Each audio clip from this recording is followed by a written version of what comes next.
राज्यात थंडीची लाट, पुणे मुंबईसह विदर्भात पारा घसरला, तापमानात आणखी घट होण्याचा अंदाज।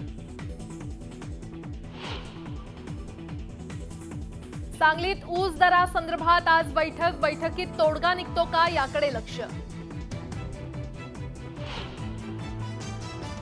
उपमुख्यमंत्री देवेंद्र फडणवीस यांना मुंबईत आज मानद डॉक्टरेट प्रदान होणार, जपानी विद्यापीठ करणार गौरव।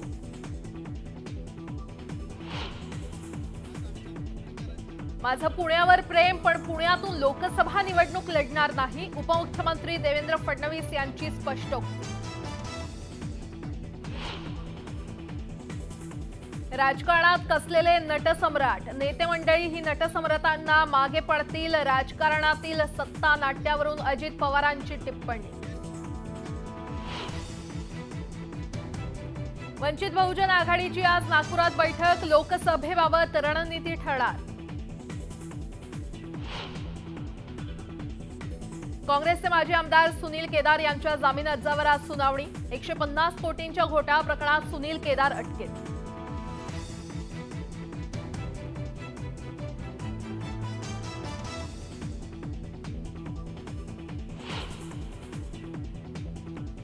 आणि दक्षिण आफ्रिकेविरोधात पहिली कसोटी आजपासून, रोहित शर्माच्या नेतृत्वाखालील भारतीय संघाला इतिहास रचण्याची संधी।